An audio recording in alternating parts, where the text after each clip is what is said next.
An Anthropology of Structural Violence, Cindy W.Mintz lecture for 2001 by Paul Farmer. The Anthropology, Visible, Central Haiti, September 2000. Most hospitals in the region are empty. This is not because of a local lack of treatable pathology, rather, patients have no money to pay for such care.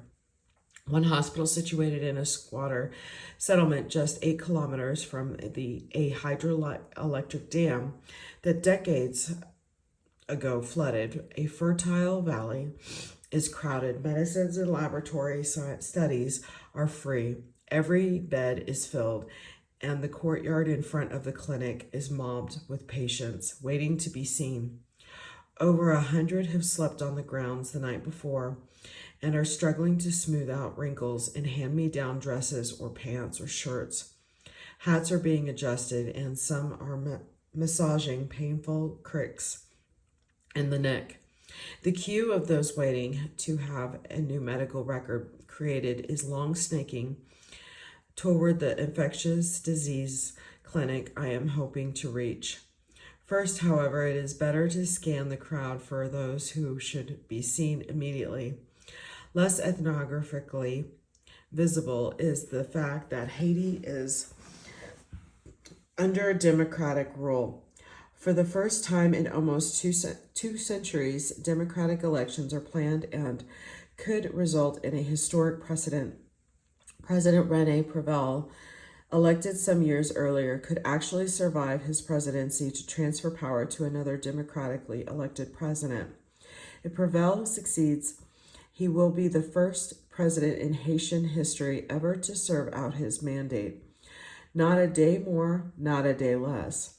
To local eyes, the prospect of this victory, which latter did indeed come to pass, is overwhelmed by the vivid poverty sweeping into the very seams of Haitian society. For the rural poor, most of them peasants, this means erosion and lower crop yields. It means hunger and sickness, and every morning the crowd in front of the clinic seems to grow. To foreign eyes, the Haitian story has become a confused scheme of tragedies, most of them seen as local. Poverty, crime, accidents, disease, death, and more often than not, their causes are also seen as problems locally derived.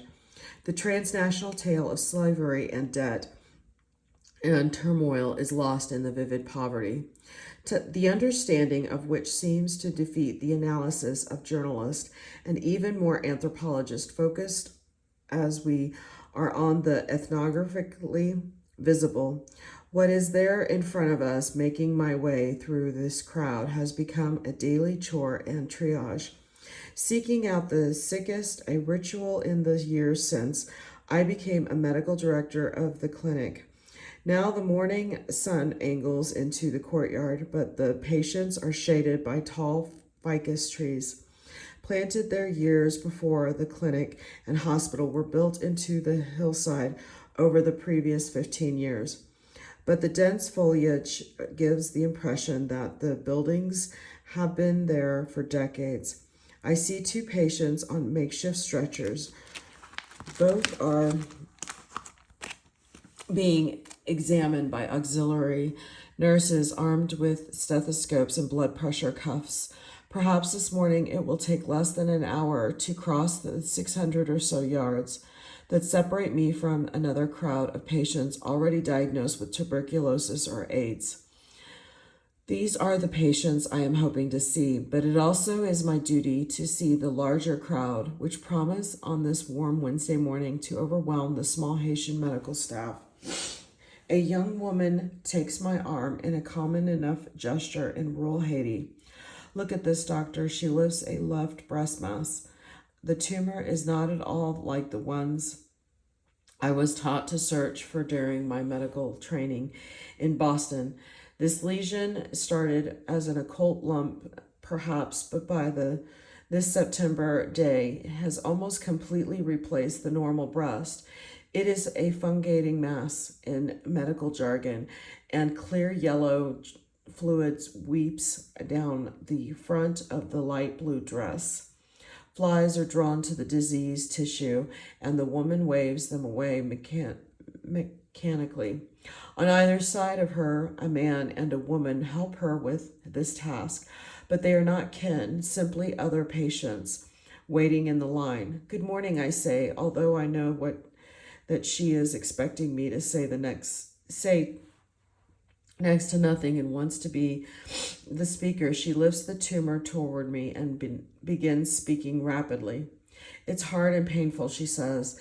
Touch it and see how hard it is. Instead, I lift my hand to her axilla and find large, hard lymph nodes there. Likely advanced and metastatic cancer. I interrupt her as politely as I can. If only this were a neglected infection, I think. Not impossible, only very unlikely. I need to know how long this woman has been ill. But the woman whose name is Anit will have none of it. She is going to tell the story properly, and I will have to listen. We are surrounded by hundreds, and at least 40 can hear every word of exchange. I think to pull her from the line, but she wants to talk in front of her fellow sufferers. For years I have studied and written about these peculiarly Haitian modes of declaiming about one's travails, learning how such germents are crafted for a host of situations and audiences. There is so much to complain about now. I have time only to see patients as a physician and precious little time for interviewing them. I miss this part of my work.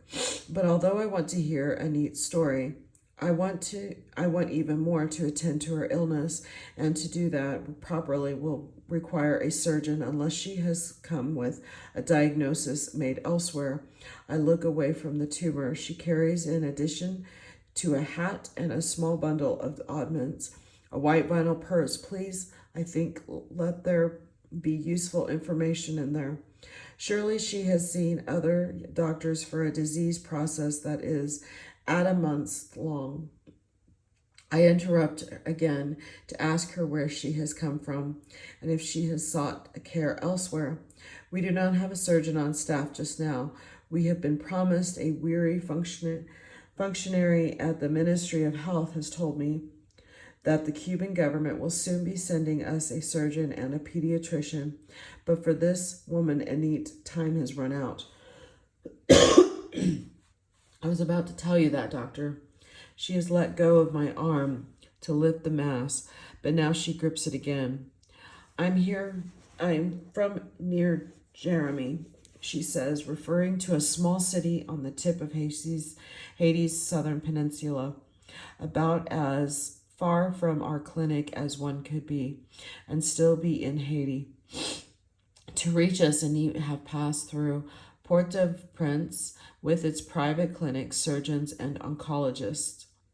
I first noticed a lump in my breast after falling down. I was carrying a basket of millet on my head. It was not heavy, but it was large, and I had packed it poorly. Perhaps the path was steep, but it had not rained on that day, so I don't know why I fell. It makes you wonder, though.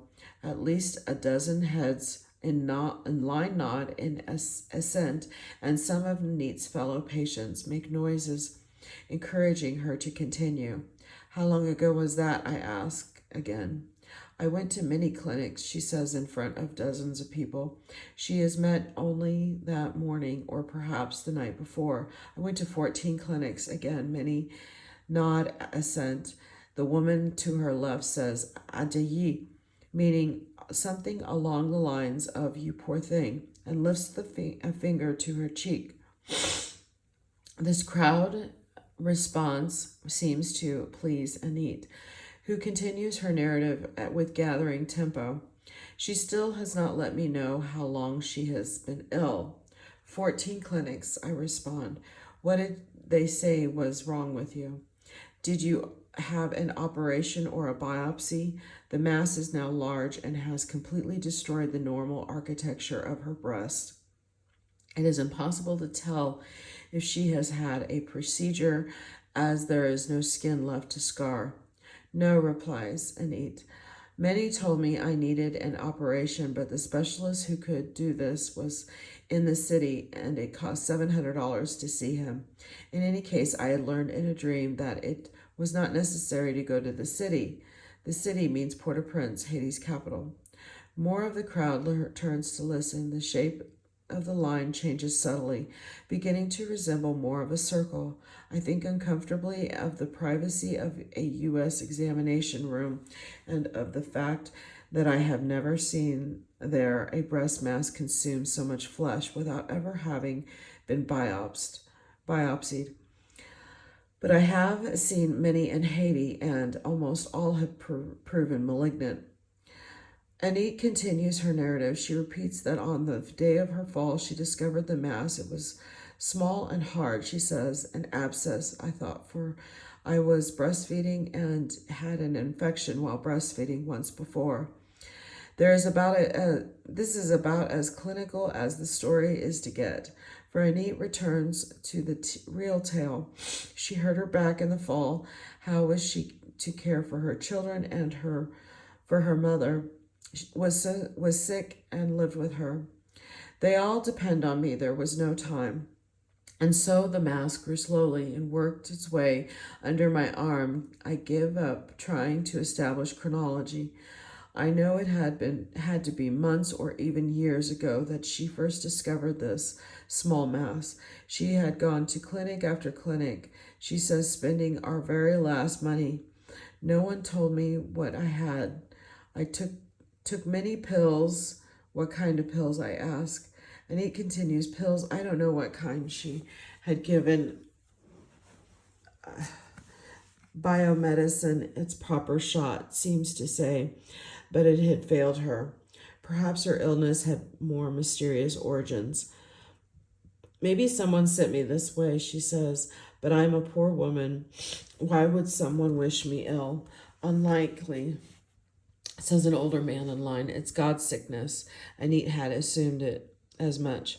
God's sickness is being shorthand for natural illness rather than illness associated with sorcery, but had gone to a local temple, a home for, to make sure. The reason I went was because I had a dream. The mass was growing and there were 3 other small masses growing under my arm. I had a dream in which a voice told me to stop taking medicines and to travel away for treatment of this illness. She had gone to a voodoo priest for help in interpreting this dream. Each of the lumps had significance, said the priest. They represented the 3 mysteries, and to be cured, she would have to travel to a clinic where doctors worked with both hands. This term suggesting they would have understand both natural and supernatural illness. The story would have been absurd if it were not so painful. I know and once knew more about some of the cultural reference. I am familiar with the style of illness narrative dictating some of the contours of her story and the responses of those in line. But Anit has, I am almost sure, metastatic breast cancer. What she needs is surgery and chemotherapy. If she is lucky, to my knowledge, there is no radiation therapy in Haiti at this time. She does not need, I think, to tell her story publicly for at least the 15th time. Anit seems to gather strength from the now rapt crowd, all with their own stories to tell her, the hurry doctors and nurses once they get into the clinic. The semicircle continues to grow. Some of the patients are straining, I can tell, for a chance to tell their own stories, but no one interrupts Anit. In order to cure this illness, he told me, I would have to travel far north and east. It has taken Anit over a week to reach our clinic. A diagnosis of metastatic breast cancer is later confirmed. I am privileged to be presenting this lecture in honor of someone whose work I very much admire. I will be talking about Haiti and about tuberculosis and AIDS. I'm not sure I would know know how not to talk about these diseases, which each day claim almost 15,000 lives worldwide, most of them adults in their prime. I hope less to take on grand theory than to ask how the concept of structural violence might come to figure in work in anthropology and other disciplines, seeking to understand modern social life, standing on the shoulders of those who have studied slavery, racism, and other forms of institutionalized violence. A growing number of anthropologists now devote their attention to structural violence. Just as everyone seems to have his or her own definitions of structure and violence, so too does the term structural violence cause epistemological jitters in our in our ranks. It dates back to at least 1969 to Johann Galtung, as well as the Latin American libertarian theologians. The latter use the term broadly to describe sinful social structures characterized by poverty and steep grades of social inequality, including racism and gender inequality. Structural violence is violence exerted systematically, that is, indirectly, by everyone who belongs to a certain social order. Hence the discomfort these ideas provoke in a moral economy still geared to pinning praise or blame on individual actors. In short, the concept of structural violence is intended to inform the study of the social machinery of oppression. Oppression is a result of many conditions, not at least of which reside in consciousness. We will therefore need to examine as well the roles played by the erasure of historical memory and other forms of desocialization as enabling conditions of structures that are both sinful and ostensibly nobody's fault. The degree to which can fight back against such infernal machinery or its symbolic props has been the subject of much discussion in anthropology. We have written about the weapons of the weak, to use James Scott terms, and many texts have celebrated various forms of resistance to the dominant social order and its supports, symbolic and material. Romanticism aside, the impact of extreme poverty and social marginalization is profound in many of the settings in which anthropologists work. These settings include not only the growing slums and shrinking villages of the third world, or whatever it is called these days, but also often the cities of the United States. In some of these places where really are social spaces of spirited resistance. Often, however, the impact of such resistance is less than we make it out to be, especially when we can contemplate the most desperate struggles and attempt in any serious way to keep a body count. One way of putting it is that the degree to which agency is constrained is correlated inversely, and if not always neatly, with the ability to resist marginalization and other forms of oppression. We already have good ethnographic accounts of, for example, how young working class lads in England resist, or do not resist, learning to labor. We have solid accounts of how women in industrialized countries, Japan and the United States, contest the meanings and experience of menopause. We have in-depth reports on social suffering in France, India, the United States, Brazil, even Highland Guatemala. But because ethnographic work relies on conversations with the living or on the records left by the literate, we are still not getting the entire picture. An anthropology that tallies the body count must, of course, look at the dead and those left for dead. Such inquiry seeks to understand how suffering is muted or elided. Together, it explores the complicity necessary to erase history and cover up the clear links between the dead and near dead and those who are the winners in the struggle for survival. Bringing these links, whether termed social, biologic, or symbolic, into view is key task for an anthropology. Sorry, I have a cold. Of structural violence. I will argue here that keeping the material in focus is one way to avoid undue romanticism in accomplishing this task. An honest account of who wins, who loses, and what weapons are used is an important safeguard against the romantic illusions of those who, like us, are usually shielded from the sharp edges of structural violence. I find it helpful to think of the materiality of the social, a term that underlines my conviction that social life in general and structural violence in particular will not be understood without a deeply materialistic approach to whatever surfaces in the participant observer's field of vision. The ethnographically visible by materialist, I do not mean economic, as if economic structures were not socially constructed. I do not mean biological, as if biology were likewise somehow immune from social construction. I am not trying to establish a bedrock category of reality or engage worn out or false debates. For example, trying to persuade old school materialistic that social life matters, or to convene hardline culturalists that the material from the corporal to modes of economic production is the very stuff of social construction. To push the metaphor, any social project requires construction materials, while the building process is itself inevitably social and thus cultural.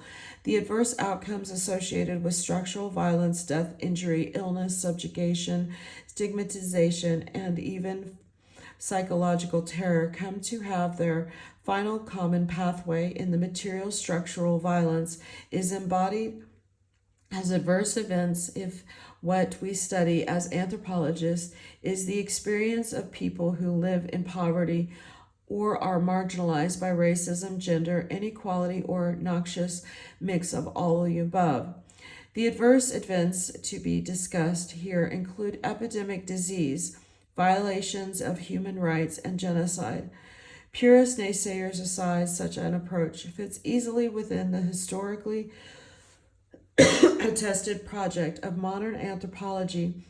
This was true from the discipline's beginnings, and I will argue that it remains so today. In a chapter entitled What Anthropology is About, our clan ancestor Alfred Kroeber underlined the importance of anthropology, biology, history. In practice, he wrote in 1923, anthropology is mostly classified as being both a biological science and a social science. Such a situation of double participation is unusual among the sciences. Unusual then, it is even more so now, when specialization and subspecializations have yielded great rewards in the biological science. The rewards are less evident, alas, within the social sciences, where increasing specialization has often brought with it the erasure of history and political economy. The erosion of social awareness is readily detected in modern psychology, epidemiology, and many branches of sociology. Desocialization is evident even in anthropology, held by many to be the most radically contextualizing of the social sciences. Complex bisocial phenomena are the focus of most anthropological inquiries, and yet the integration of history, political economy, and biology remains lacking in contemporary anthropology or sociology. An anthropology of structural violence necessarily draws on history and biology, just as it necessarily draws on political economy to tally body counts correctly requires epidemiology, forensic and clinical medicine, and demographic. The erasure of these broad bodies of knowledge may be seen as the central problematic of robust Anthropology of Structural Violence. If we set for ourselves the cheerful task of coming to understand pestilence, death, and destruction, let us look at how the erasure of history, indeed of temporality itself, and of biology, comes to hobble an honest assessment of social life. I focus my attention on Haiti. Creating deserts, erasing history. Tacitus is credited with the aphorism, they created a desert and called it peace. Erasing history is perhaps the most common explanatory sleight of hand relied upon the architects of structural violence. Erasure or distortion of history is part of the process of desocializing necessary for the emergence of hegemonic accounts of what happened and why. Haiti, as Mintz has shown, serves as the most painful example of this erasure and why it matters, and there are certain times, such as now, in which exploring the historical roots of a problem is not a popular process.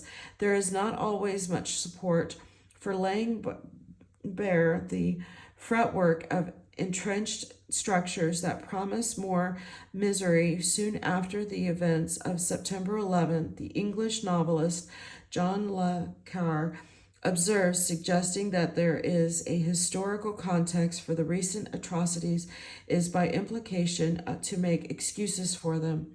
Anyone who is with us does not know anyone who does is against us. It is possible, of course, merely to deny history, but crude revisionism, arguing that X, Y, or Z event simply did not happen, is neither a persuasive nor an effective tool within the corridors of power. People are not that easily fooled, at least not at all of them, all of the time. The erasure of history is subtle and incremental and depends upon the erasure of links across time and space. We know, too, that forgetting is also a natural, indeed biological process. Time heals all wounds, including those which never drained properly, are waiting to burst open again to the surprise of those who have forgotten. Excuse me.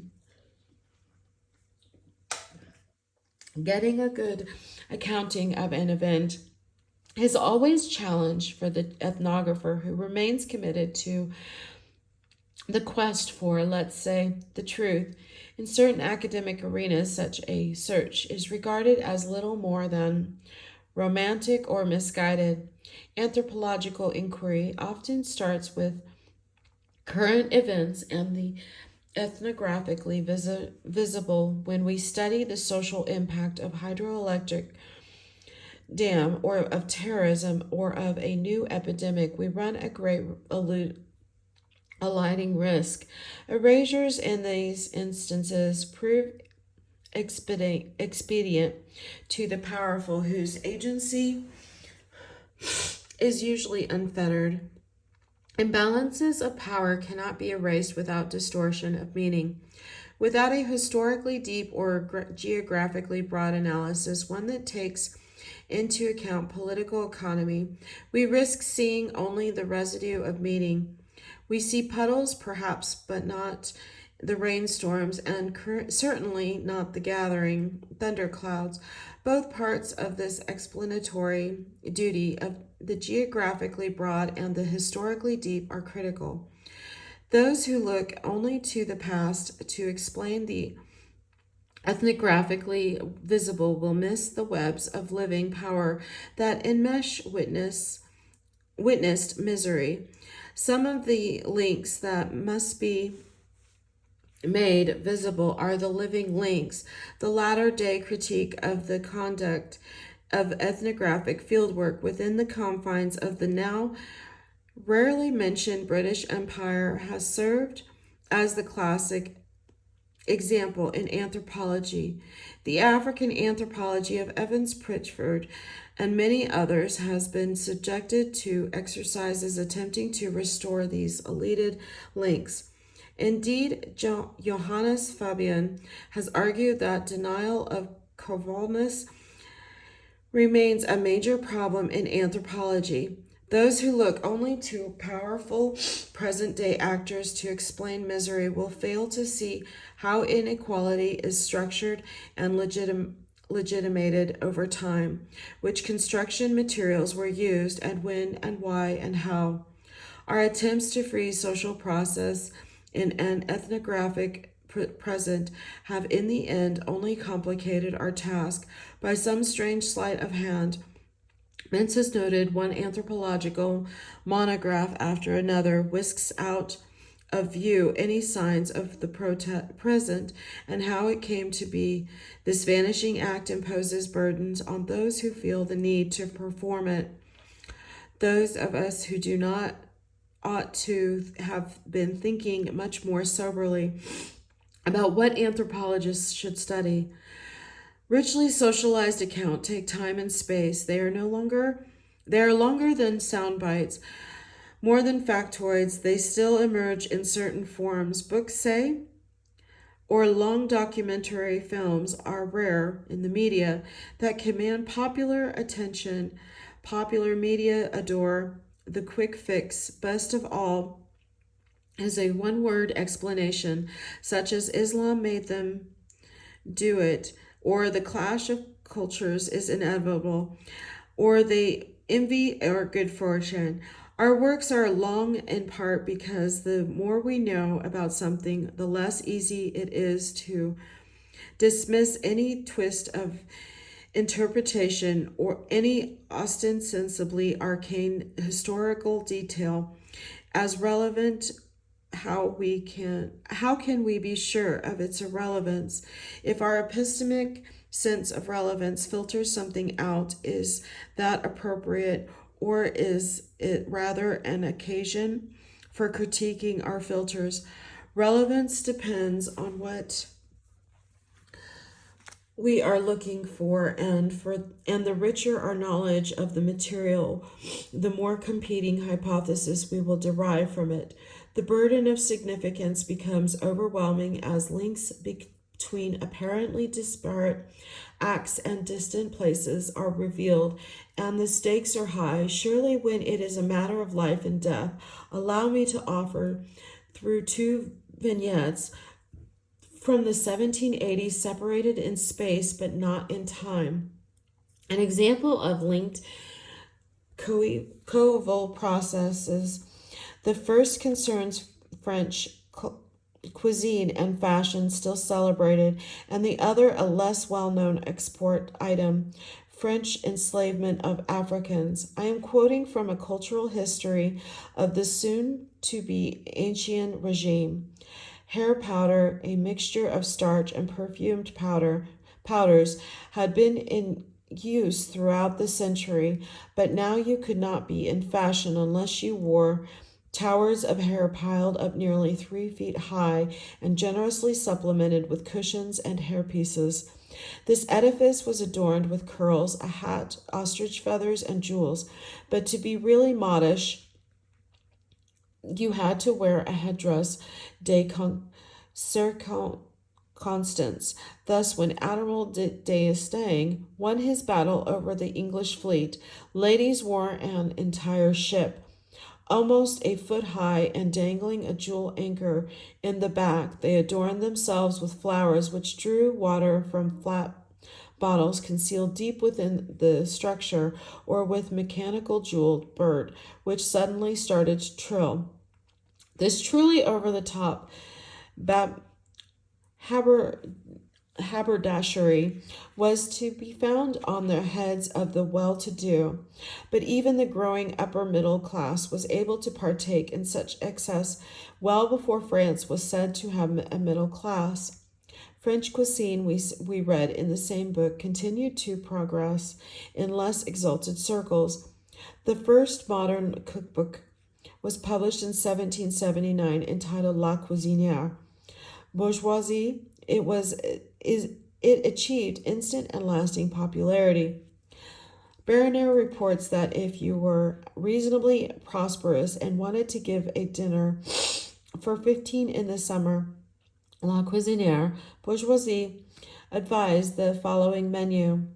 1 large roast beef to be placed in the center of the table. First service, 2 soups, cucumber soup, green peas with croutons, 4 appetizers, fried mutton feet, veal roast and pastries, small pâtés, melon. Second service, boiled leg of mutton, roast veal marinated in cream, duckling with peas, squab with herbs, 2 chickens with little white onions, rabbit steaks with cucumbers. Third service, replace the roast beef in the center by a large brioche. 4 roasts, 1 small turkey, 1 capon, 4 partridges, 6 squabs roasted like quails, 2 green salads. 4 service, apricot tartlets, scrambled eggs, vine leaf, fritters, cookies, small white bean and cream, artichokes with butter sauce. Fifth service, a large bowl of fresh fruit to be placed in the center of the table. 4 compotes, peaches, prunes, pears, green grapes. 4 plates of ice cream, 1 plate of cream cheese, 1 plate of pastries. Of course, continues Bernier, not everybody ate every dish. Most people would choose 1 or at most 2 offerings from any given service, and the quantities eaten of anything were very, very small. Even so, 15 middle class people who probably spent some 3 or 4 hours over their meal could hardly have left the table hungry. Nor were they thirsty, not for the spirits. Half the guests were women with miniature men o' war in their air. The providential hostess would want to prevent shipwrecks around the table. So what of the drink? Bernier notes. No wines are mentioned in our menu because a variety of open bottles were set up on the sideboard. You would turn to one of the servants and ask for whatever you wanted to drink, white, red, or rose. As often as your glass was empty in great houses, it was the custom for each guest to bring his own servant, who stood behind him throughout the meal and attended to his wants. La Cuisinière Bourgeoisie aimed at a more modest milieu. It recommended having 7 servants to pass the food and wine, 6 of whom were probably hired for the day. If the tone of Bernier's book is a bit flip, the ethnographic detail is meant to be accurate. The Herdus did have frigates in them, and the French had reasons to incorporate ships into their adornment. Much of their bounty and wealthy then came from a special kind of naval trade. It is hard to deny, with the subsequent French Revolution to prove it, the most people in 18th century France lived in poverty. The less fortunate classes were also increasingly aware of the excesses of the ancien regime. But how could local agriculture have sustained such luxury? It didn't, of course. We need to travel back to France's most important colony.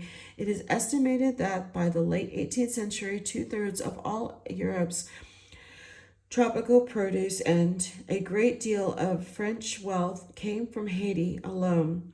For more details, see Farmer 2003D.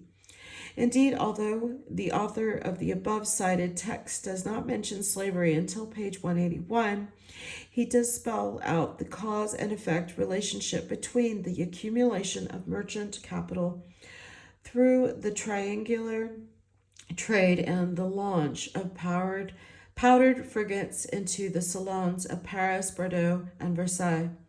French products went everywhere, but very few objects of foreign make came into France. The bulk of trade was in foodstuffs, tobacco, and colonial products, sugar, spices, rice, tea, coffee. This allowed a number of businessmen, most from Bordeaux, to cash in on a highly profitable item of trade referred to as la boise d'ebene, ebony wood. Black slaves. Many French ship owners took part in the infamous triangular exchange of slaves and rum and prospered The city of Bordeaux was virtually rebuilt from scratch in the late 18th century and still looks glorious today. It was paid for in human flesh. Where precisely was all of this ebony going? According to Klein, approximately half of the slaves who crossed the Atlantic at this time were bound for a single slave colony, Saint Dominique, as Haiti was then called. By the late 1780s, Saint Dominique planters were recognized as the most efficient and productive sugar producers in the world. The slave population stood at 460,000 people, which was not only the largest of any island, but represented close to half of the 1 million slaves then being held in all the Caribbean colonies. The exports of the islands represented 2/3 of the total value of all French West Indian exports, and alone was greater than the combined exports from the British and Spanish Antilles. In any one year, well over 600 vessels visited the ports of the island to carry its sugar, coffee, cotton, indigo, and cacao to European consumers. 600 vessels a year to take deliveries from that efficient colony. No wonder the ladies wore ships perched on their heads. This is significantly more harbor traffic than occurs today. Even though the population of the island descended from the slaves is about 20 times as numerous, the colony's exemplary efficiency is of course disputed. Few of the slaves left accounts of their experience, but some European visitors wrote down their impressions. Among them was Moreau de Saint Marie, who saw in the colony another face of the machinery of structural violence. In Saint Dominique, everything takes on an air opulence that dazzles Europeans. That throng of slaves who await the orders and even the lifted finger of a lone individual confers grandeur on him who commands them to have 4 times as many servants as one needs marks, and grandiloquence of a wealthy man. As for the ladies, their man talent is to surround themselves with a useless cohort of maidservants, since the supreme happiness for a European is to be waited on.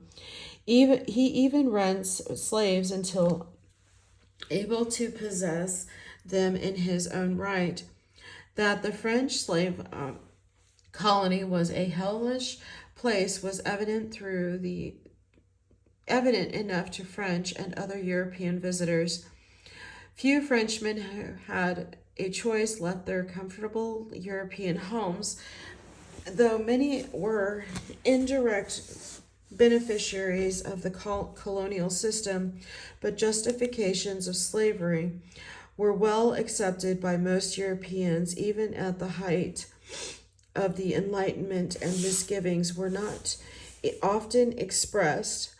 Some of the former slaves were able to put their thoughts to paper after the revolution that ended in 1803, made Haiti Latin America's first independent republic, a fully socialized cultural history of fashion and cuisine in late 18th century. France would benefit from cross-referencing a Haitian memoir from 1814.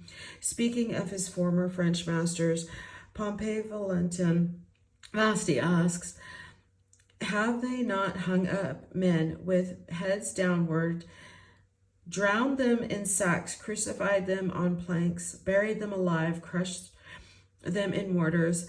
Have they not forced them to eat shit, and after having flayed them with the lash, have they not cast them alive to be devoured by worms, or onto anthills, or lashed them to stakes in the swamps to be devoured by mosquitoes? Have they not thrown them into boiling cauldrons or cane syrup? Have they not put men and women inside barrels studded with spikes and rolled them down mountain-siders or into the abyss? Have they not consigned these miserable blacks to man-eating dogs until the latter, sated by human flesh, let the mangled victims to be finished off with bayonet and dagger. Modern Haiti resocialization, history and biology. 200 years later, I had the good fortune to go to Haiti that I learned a good deal about the selective erasure of history and the force often less readily hidden of biology, but these erasures had not so much taken place within Haiti. In Haiti, the past was present in proverbs, in the very language spoken, itself a product of the slavery colony, and in popular Haitian readings of its present-day misfortune. In Haiti, structural violence continues to play itself out in the daily lives and deaths of the part of the population living in poverty. People know about the body count because they bury their kin. Mintz and others have pointed out that Haiti has long constituted a sort of living laboratory for the study of affliction, no matter how it is defined. Jean Weiss observed some 30 years ago that life for the Haitian peasant of today is abject misery and a rank familiarity with death. The biggest problem, of course, is unimaginable poverty, as long succession of dictatorial governments has been more concerned with pillaging than with protecting the rights of workers. Even on paper, Eduardo Galeano noted at the height of the Develer dictatorship that the wages Haiti requires by law belong in the Department of Science Fiction. Actual wages on coffee plantations vary from 7 cents to 15 cents a day. While the dictatorships may be gone, the transnational political and economic structures that maintain them are still in place and still inflicting their harm. An ethnographic study of modern Haiti may or may not discuss the ways in which West Africans were moved to Haiti. It may or may not discuss tuberculosis, smallpox, measles, or yellow fever.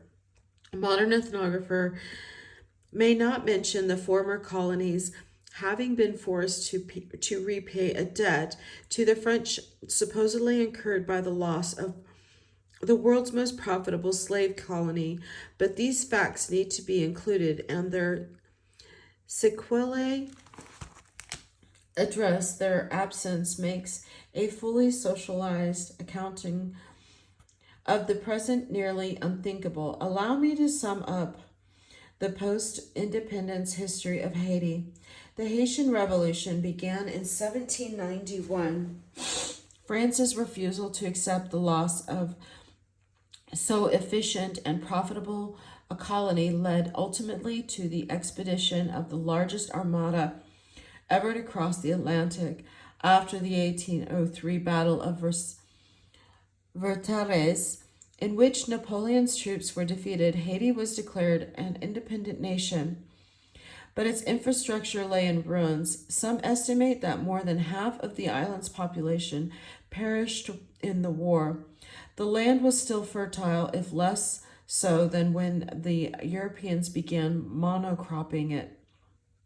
And so the new republic's leaderships, desperate to revive their economy, fought to restore the plantations without overt slavery. It was a losing battle, as Sidney Mintz has written. An entire nation turned its back upon the system of large estates worked by forced labor. Even if there were other ways of growing these products, and coffee, unlike sugar, was clearly a product that could be grown on small homesteads who would buy them. The Europeans and the only other republic in the Western Hemisphere in the United States were the only likely customers, and they mostly followed a French-led embargo on Haiti. How many people in France remember that in order to obtain diplomatic recognition, Haiti was required to indemnify France to the tune of 150 million francs, with payments to the government of Charles X beginning in 1825. 150 million francs in reparations to the slave owners, a social and economic fact redolent with meeting then and today, and one with grave material consequences for the Haitians. One scholarly history written by the Haitian anthropologist Jean Price Mars discusses these reparations in this way. From a country whose expenditures and receipts were until then balanced, the incompetence and frivolity of the men in power had made a nation burdened with debts and entangled in a web of impossible financial obligations. This set the tone for the new century. Trade consciousness, concessions for European and U.S. partners, and indirect taxes for the peasants who grew the produce, their backs bent under the weight of a hostile world. Especially hostile was the United States, the slave-owning republic to the north. The United States blocked Haiti's invitation to the famous Western Hemisphere Panama Conference of 1825 and refused to recognize Haitian independence until 1862. This isolation was imposed on Haiti by a frightened white world, and Haiti became a test case first for those arguing about emancipation, and then, after the end of slavery, for those arguing about the capacity of blacks for self-government. In the years following independence, the United States and allied European powers helped France orchestrate a diplomatic quarantine of Haiti, and the new republic soon became the outcast of the international community. In 1824, Senator Robert Hayne of South Carolina declared, "Our policy with regard to Haiti is plain. We never can acknowledge their independence. The peace and safety of a large portion of our union forbids us even to discuss it," quoted Schmidt. But the isolation was largely diplomatic and rhetorical. As those who remember the broad outlines of gunboat diplomacy recall, the United States was incredibly present as a trading partner and a policeman, leading to a number of famous run-ins with Haitians. Famous, I mean in Haiti, though largely forgotten, of course, in the United States for details. Continuous U.S. naval presence led eventually to an armed occupation of Haiti in 1915. This occupation, another chapter of U.S. history, now almost completely forgotten by the occupiers, was to last 20 years. Although the rationale for our military occupation is debated, control of the customs houses, observed President Woodrow Wilson, constituted the essence of this whole affair. Since 1915, at the latest, the United States has been the dominant force in Haitian politics. The modern Haitian army was created in 1916 by an act of the U.S. Congress from the time of troop withdrawal in 1934 until 1990. No Haitian administration has risen to power without the blessing of the U.S. government. This gave us a string of military and paramilitary governments, leading in 1957 to the de Villiers regime, which was, in terms of dollar support, a leading recipient of U.S. largesse. Indeed, there have been no major political discontinuities until perhaps 1990, with the result that the template of colony, a slave colony, continued to shape life in Haiti, just as the wealthy were socialized for excess. The Haitian poor were socialized for scarcity, management of time, affection, food, water, and family crisis, including illnesses, all fit in this ancient framework of too much and too little. This is the framework I had in mind when I began studying specific infectious diseases, one old, one new, in rural Haiti. In anthropology, a version of this framework has been called world systems theory. Wallerstein, 1974, but it is not really theory driven. It is an approach that is committed to ethnographically embedding evidence within the historically given social and economic structures that shape life so dramatically on the edge of life and death. These structures are transnational, and therefore not even their modern vestiges are really ethnographically visible. Many anthropologists have used this framework in an attempt to depict the social machinery of oppression by bringing connections into relief. Regardless of our specific research questions, we have struggled to define these social and economic structures to understand how they work. For want of a better word, I have often used the term neoliberal economics to refer to the prevailing and at times contradictory constellation of ideas about trade and development and governance that has been internalized by many in the affluent market societies. Neoliberalism is the ideology promoted by the victors of the struggles mentioned above. The dominance of a competition-driven market is said to be at the heart of this model, but in truth, this ideology is indebted to and helps to replicate inequalities of power. It is an ideology that has little to say about the social and economic inequalities that distort real economies and instead reveals yet another means by which these economies can be further exploited. Neoliberal thought is central to modern development efforts, the goal of which is less to repair poverty and social inequalities than to manage them.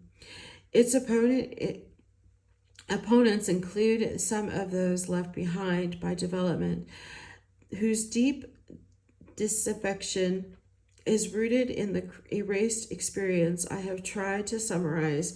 Work throughout Latin America has convinced me that the disaffection is also associated with a set of ideas not too different, interestingly, from that expressed by the late Pierre Bourdieu.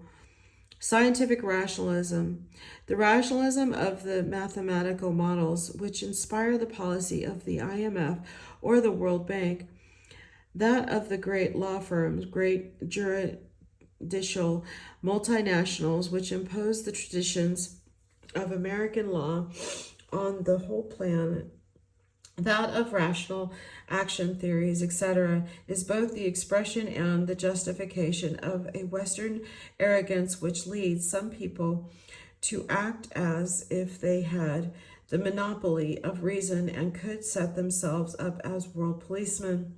In other words, as self-appointed holders of the monopoly of legitimate violence, capable of applying the force of arms in the service of universal justice. As someone who believes deeply in the promise and progress of science, I would point out that is critiqued by most opponents of neoliberal thoughts. It is not affluence or modernity itself, still less a certain way of life, that is under attack. Haitians living in poverty have ample reason to be wary of neoliberal nostrums, for theirs is an embodied understanding of modern inequality over the past decade. Haiti has undergone something of an economic de-evolution. Gross national product has declined, so has life expectancy. What are the causes of all of this present day misery? There is slavery, of course, and racism, and central to slavery, and this is one reason the recent meetings in Durban, South Africa, focused on both. Allow me to quote from the document signed there by representatives over 150 countries.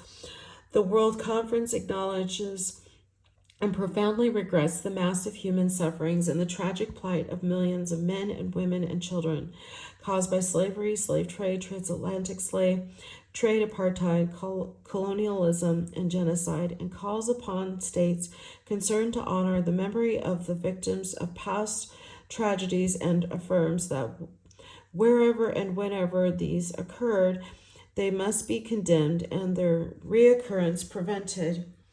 The World Conference regrets that these practices and structures, political, socioeconomic, and cultural, have led to racism, racial discrimination, xenophobia, and related intolerance. The World Conference recognizes that these historical injustices have undeniably contributed to poverty, underdevelopment, marginalization, social exclusion, economic disparities, instability, and insecurity that affect many people in different parts of the world. In particular, in developing countries, the World Conference recognizes the need to develop programs for the social and economic development of these societies and the diaspora within the framework of a new partnership based on the spirit of solidarity and mutual respect in the following areas: debt relief, poverty, education, eradication, building or strengthening democratic institutions, promotion of foreign direct investments, market access. Imagine what it is like for poor villagers to hear, I say here, because most cannot read, these words in Haiti, a country stinging still not only from the reparations paid to their former masters, but from a series of sanctions that continue to this day. Mutual respect would be nice, but solidarity has rarely taken practice form. As Sidney Mintz once wrote, if ever there were a society that ought to have ended up totally annihilated materially and spiritually by the trials of modernization, it is Haiti. If ever there was a society screaming out for precisely the sort of reparations recommended by the international community, it is Haiti. Tacitus would observe surely that here is a place in which war has created a desert. How on earth could one rebuild such a broken place? Haiti has no roads to speak of and poor telecommunications. Agriculture has faltered, perhaps irreparably, and no industry promises to replace it. There are, of course, great polemics regarding the methods of grassroots development and production for export, and equally high sentiment regarding foreign aid. The concept of microcredit has generated, fittingly enough, a cottage industry. But how does microcredit function in a failing economy? The poorest are those least likely to profit from credit in the odd event that it is extended to them. The public health infrastructure is of special concern to me. In the past decade, I have witnessed two related processes in central Haiti: the collapse of the public health sector and the overwhelming of the hospital of which I am the medical director. Even if our hospital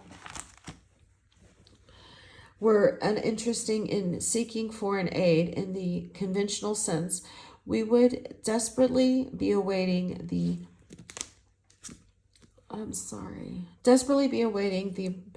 rebuilding of the Haitian health system.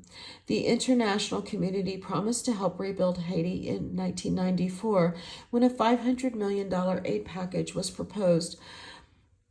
But the international community is large enough, diverse enough, would probably be the word it would choose to talk out of both sides of its mouth.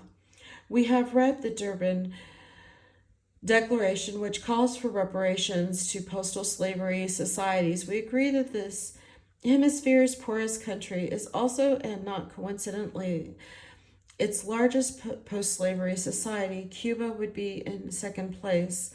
Guess which two Western Hemisphere republics are under an aid embargo. Does anyone think that Haitians, at least the ones I live with, do not see the continuity between the current and previous embargoes?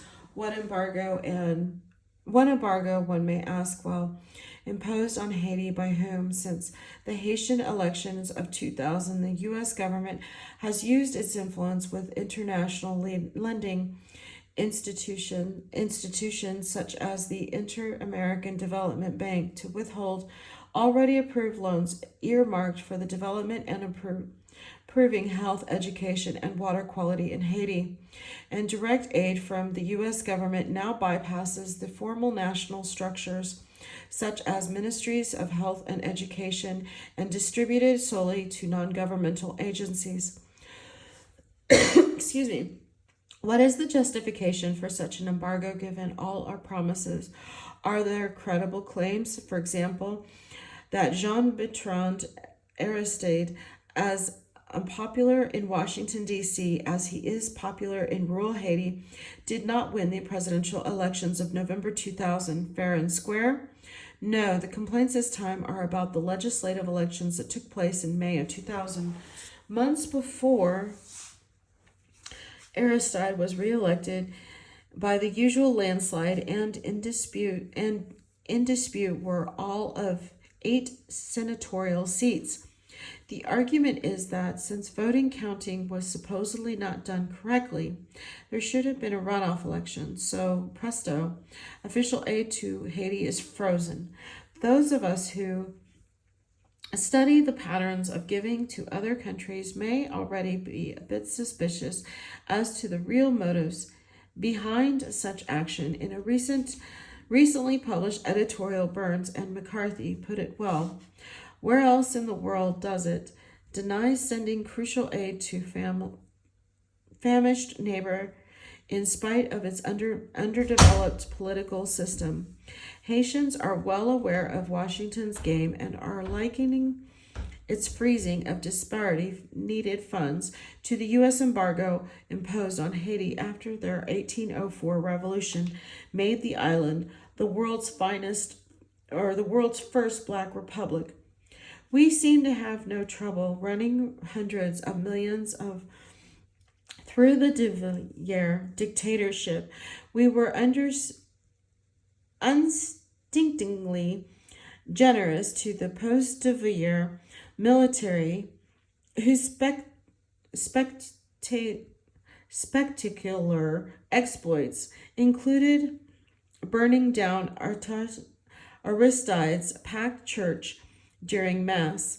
Looking elsewhere to see whether rigorous adherence to certain electoral procedures in general determines the level of aid, we might consider Pakistan, which until recently was under similar embargo, but with real justification, since General Pervez Musharraf came to power in a military coup. My personal objective when I got here in August, Ambassador Chamberlain said in an interview, was to work very hard to improve Pakistani-American relations with the aim that at the end of my 3 years here could lift American sanctions on Pakistan. I could never have dreamed that we'd have accomplished so much of it in my first 3 months. Any U.S. reservations about Pakistan's military government were quickly forgotten as of September 11th. How does this hypocrisy play itself out among the poor? Take as an example Inter-American Development Bank, IDB loan number 1009 SFHA, reorganization of the national health system. On July 21, 1998, the Haitian government and the IDB signed a $22.5 million loan for Phase 1 of the project to decentralize and reorganize the Haitian healthcare system. The need to improve the healthcare system was and remains urgent. There are 1.2 I'm sorry, 1.2, the need to improve. Okay, there are 1.2 doctors, 1.3 nurses, and 0.04 dentists per 10,000 Haitians. 40% of the population is without access to any form of the primary health care. HIV and tuberculosis rates are by far the highest and in the hemisphere, as are infant, juvenile, and maternal mortality. To use the bank's jargon, the project was to target 80% of the population for access to primary health care through the construction of low-cost clinics and local health dispensaries, the training of community health agents, and the purchase of medical equipment and essential medicines to be judged successful by its own criteria. The project would need to produce a drop in the infant mortality rate from 74 to 50 deaths per 1,000 live births, a drop in the juvenile mortality rate from 131 to birth rate from 4.6 to 4, and a drop in the general mortality rate, attribute to the lack of proper health care from 10.7 to 9.7 per 1,000. These were not overly ambitious goals. Most who evaluated the project thought it feasible and well designed. The signing took place several years ago. Ratification of the loan agreement was initially held by Haiti's famously obstructionist 46th legislator, whose goal was clear enough within Haiti to paralyze all social services, including health care, in order to undermine every effort of the executive branch, even then associated with Aristide, to improve the living conditions of the poor majority that had elected him by a landslide in 1990, and in short order would do so again.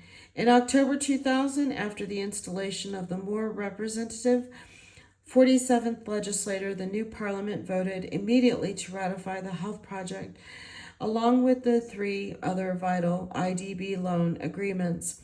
Nevertheless, by early March 2001, the IDB had not yet dispersed the loan, but announced that it fully intended to work with the new Aristide government and to finance projects already in the pipeline.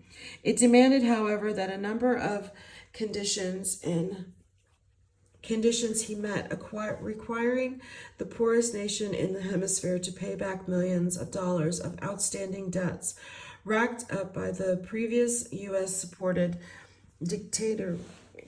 dictatorships, as well as credit commissions and interest on undisbursed funds. For example, as of March 31st, 2001, Haiti already owed the IDB $185,239.75.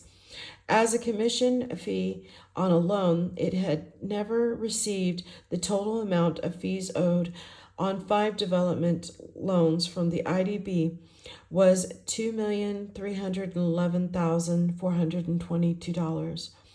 Whereas in the 19th century, Haiti had to repay reparations to slave owners at the start of the 21st century.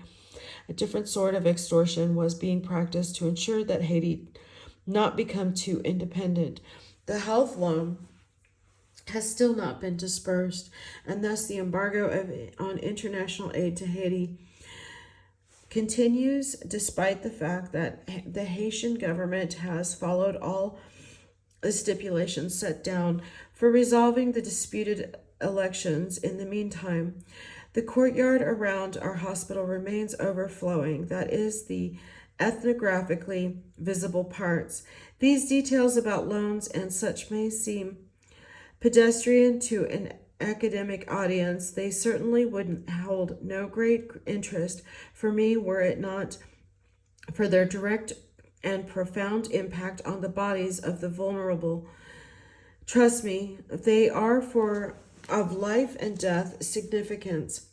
For those reluctant to trust a physician anthropologist on this score, one has only to consider the case of Annette dying of metastatic breast cancer. She inhabits a world in which it is possible to visit 14 clinics without receiving a diagnosis or even palliative care.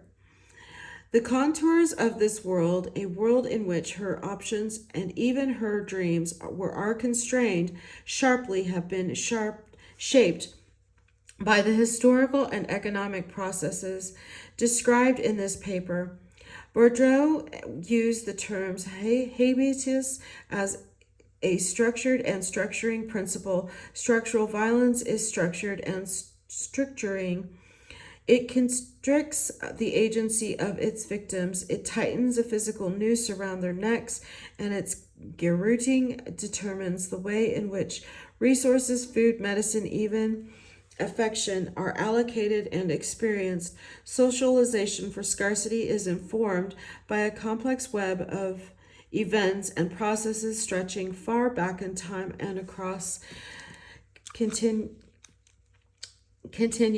The Haitians have a proverb, Grangu se mis, van pielen se treka. Hunger is a misery, a belly means of trouble. I'm going to go ahead and pause here and come back for part 2 of this article. Thank you.